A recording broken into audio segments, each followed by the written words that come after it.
సంబంధించి ఒకప్పుడు ఇది విలీన గ్రామ పంచాయతీలు ఉండే. అప్పుడు అభివృద్ధికి నోచుకోలేనటువంటి పరిస్థితులు ఉన్నప్పుడు దీన్ని తీసుకొచ్చి మున్సిపల్లో కలపడం జరిగింది. ఈరోజు మున్సిపల్ అయిన తర్వాత ఇక్కడ జరిగిన అభివృద్ధి గురించి చెప్పాలి అంటే రెడ్డి ఫంక్షన్ హాల్ నుంచి ఆరపల్లి పోయే తొవ్వ కావచ్చు. ఇప్పుడు మనం చూసుకుంటే రెడ్డి ఫంక్షన్ హాల్ దగ్గర ఒకప్పుడు ప్రాబ్లం ఉండేది. వర్షం పడితే బురదమయం అయిపోయి అక్కడ మహిళలు కూడా అక్కడ పెద్దమ్మ గుడి అనేది ఉండేది. అక్కడ బోనాలు ఎత్తుకొని వస్తుంటే జారిపడే పరిస్థితి ఉండేది. అప్పుడు మంత్రి ఉన్నటువంటి ఈటల రాజేందర్ గారు దాన్ని స్పందించిన వెంటనే మా పాత నాయకులు ఎవరైతే మాజీ నాయకులు ఎవరైతే ఉన్నారో అప్పుడు బీఆర్ఎస్ ప్రభుత్వానికి వెళ్ళి మాకు అన్ని అండదండలు అందుకొని మాకు న్యాయం జరగడం జరిగింది. ఆ రోజు అక్కడ కనీసం చీకట్లో లైట్లు లేనటువంటి పరిస్థితి, అక్కడ కరెంట్ పోలు లేవు, ప్లస్ రోడ్డు లేకుండే బురదమయం అయిపోయి అందరు జారిపడి బండ్ల మీద పోతుంటే కూడా జారిపడే పరిస్థితి ఉండే. అప్పుడు ఆ తార్ రోడ్డు కావడంతో ఈరోజు ఈ 1వ డివిజన్ అనేది అభివృద్ధి జరగడం జరిగింది.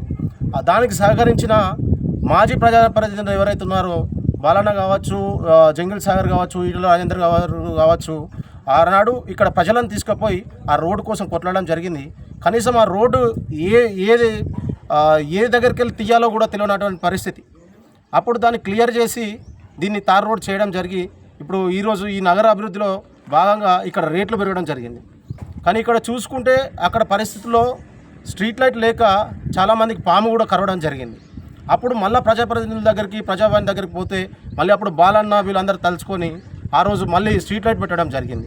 ఇప్పుడు మీరు చూసుకున్నట్టయితే మాది ఇక్కడ ఇంకో ప్రధాన సమస్య మాకు రైల్వే గేట్ దగ్గర హనుమాన్ నగర్ రైల్వే గేట్ దగ్గర మాకు ప్రధాన సమస్య ఉంది. మోరీ లేక అది కేంద్రం చేయాలన్నా రాష్ట్ర ప్రభుత్వం చేయాలన్నా సతమతం అయిపోయి ఒక 6 నెలలు మాకు ఆ గేటు బంద్ కావడం జరిగింది. అటు పోయే తొవ్వను మేము దాటలేక చాలా రోజు మేము ఇబ్బంది పడడం జరిగింది. ఆ సమస్యను వెంటనే పరిష్కరిస్తే కొందరు ప్రజాప్రతినిధులను బెదిరించడం జరిగింది. మీరు ఇది కేంద్రం వల్ల మీరు ఎట్లా తల దూరుస్తారు అని చెప్పి మిమ్మల్ని జైల్లో వేస్తాము, ఇది రైల్వేది మీరు ముట్టుకోవడానికి లేదని అంటే అప్పుడు మళ్ళీ మా మాజీ ప్రజాప్రతినిధులు ఎవరైతే ఉన్నారో దాన్ని తలుచుకొని వెంటనే మోరు వేయించడం జరిగింది. ఇప్పటికీ వర్షాకాలం వస్తే అక్కడ మాకు చాలా ఇబ్బందికరమైన పరిస్థితులు ఏర్పడుతూ ఉన్నాయి. అయినా ఇప్పటికీ ప్రజాప్రతినిధులు తలుచుకొని బాలన్న గారి సహకారంతో దాన్ని అభివృద్ధి చేసుకోవడానికి మేము ముందుకు వస్తున్నాం. అంతేకాకుండా మాకు ఇలా ఈ వాడను డెవలప్ చేయాలి అంటే రాష్ట్ర ప్రభుత్వ ఖజానానే కాదు, మాకు కేంద్ర ఖజానా కూడా కావాలి. మాకు ఇక్కడ ఉన్నటువంటి దేవాలయాలు కావచ్చు, రోడ్లు కావచ్చు, మాకు రైల్వేది ప్రధాన సమస్య ఉంది, వెంటనే దాన్ని సాల్వ్ చేయాలని చెప్పి మేము కోరుకుంటా ఉన్నాం. నా పేరు పటేల్ శ్రవణ్ కుమార్, న్యాయవాదిని. నా పేరు శివకృష్ణ, నేను ఒక సాఫ్ట్వేర్ ఇంజనీర్ని. నేను ఫస్ట్ వార్డ్ గురించి మాట్లాడదలుచుకున్నా బికాజ్ నేను ఈ వార్డుకి చెందినవాడిని. యాక్చువల్గా అంతకుముందు మాకు చాలా సమస్యలు ఉండే. ఎప్పుడైతే బాలయ్య గారు పదవి చేపట్టారో రైట్ ఫ్రమ్ సర్పంచ్ దగ్గర నుంచి పోషమ్మకు తొవ్వ కానీ, రోడ్లు కానీ, లైట్లు కానీ, ముఖ్యంగా డ్రైనేజ్ సమస్య కానీ చాలా వరకు చేశారు. మళ్ళీ ఏ టైంకి ఫోన్ చేసినా లిఫ్ట్ చేసి ఆ సమస్యను వెంటనే సాల్వ్ చేస్తాడు. ప్రతి విషయంలో he will be the first. మచ్చలేని మనిషి అయినా యాక్చువల్లీ. ఇప్పుడు ఈ మధ్య చాలామంది రాజకీయ నిరుద్యోగులు బాగా అయిపోయారు వార్డులో.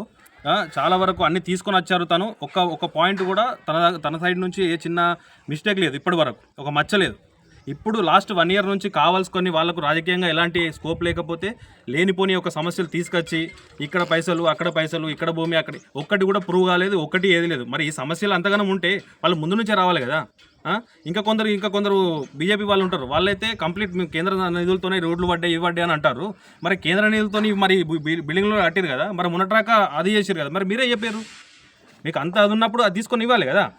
అప్పుడేమో అది మీరు చుట్టుపక్కల ఏ వార్డుల కరీంనగర్లో చూడండి, ఈ డబుల్ బెడ్రూమ్లు ఎక్కడైనా కట్టి ఉన్నాయా?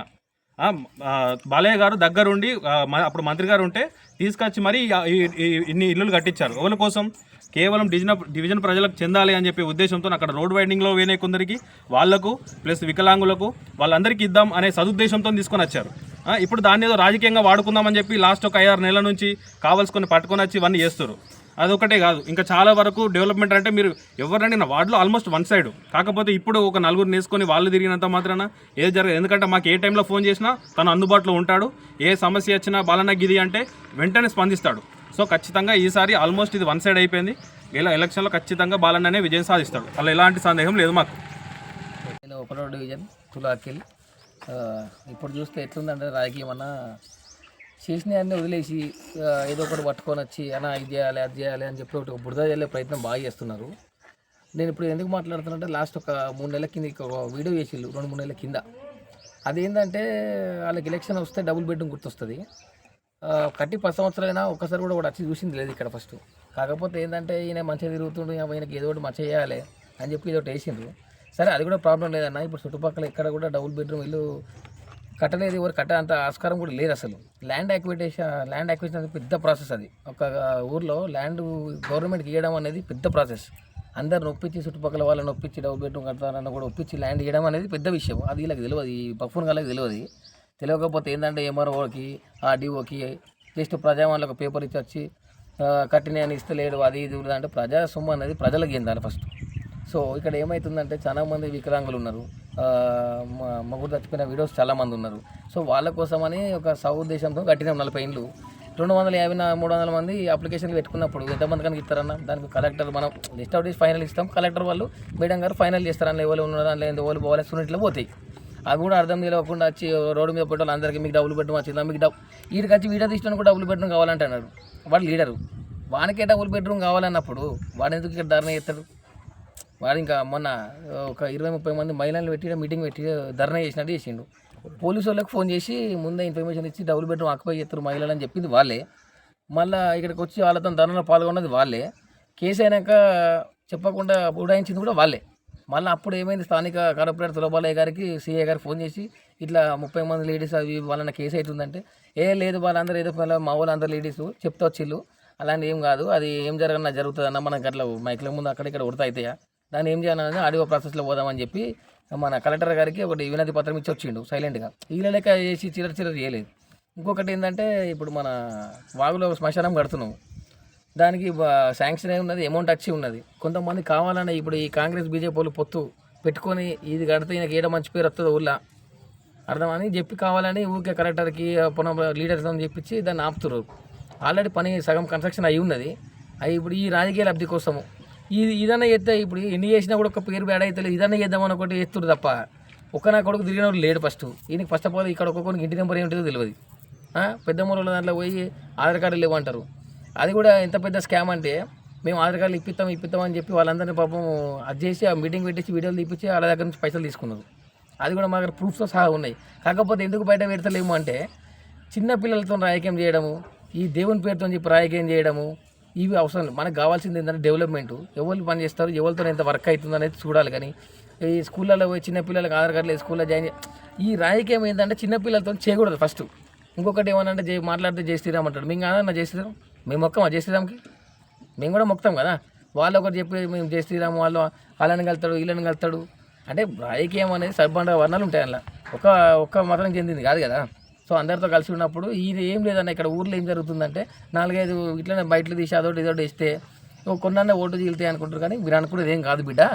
మాట మీరు చీలిస్తే 100 చీలుస్తారు కావచ్చు, కానీ జనాల గుండెలు ఎప్పుడో ఉన్నాడు. ఆ తులబాలయ్య గారు చేసిన అభివృద్ధి ఏందనేది జనాలకు తెలుసు, వాళ్ళకి తెలుసు, పర్సన్ టు పర్సన్ తెలుసు. మీరు వచ్చి బుడ్డ తగిలితే అంటారు కదా మసి చూసి మరడికాయ చేసుకుందాం అనుకో పోయేలోపు మేమేం చేయాలి అది చేయడానికి రెడీగా ఉన్నాము. కాకపోతే ఏంటంటే పెద్ద చెప్పిన దాని ప్రకారం సైలెంట్గా ఉండి పనిచేస్తున్నాము.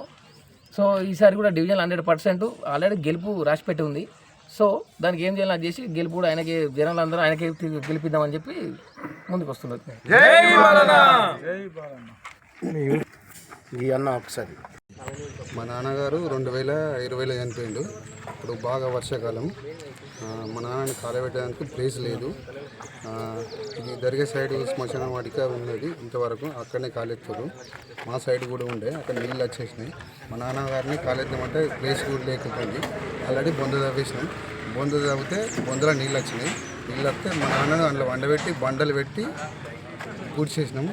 అప్పుడు బాలన్న గారు చూసారు మా ఊరికి శ్మశాన వాటిక కావాలని మంత్రి గారితో అప్పుడే శాంక్షన్ చేసేటట్టు చేశారు.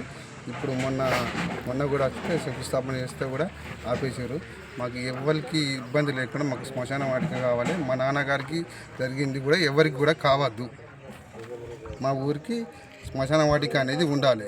ఎన్నో భూములు ఉన్నా కూడా అందులో పెట్టుకోలేరు భూమి. ఊరికి అనేది శ్మశాన వాటిక కంపల్సరీ కావాలి. మా నాన్నగారి పరిస్థితి ఎట్టి పరిస్థితిలో ఎవరికి కూడా రాకూడదు. ఇది దయచేసి మా ఎమ్మెల్యే గారు కొద్దిగా తొందరగా అయ్యేటట్టు చూడండి.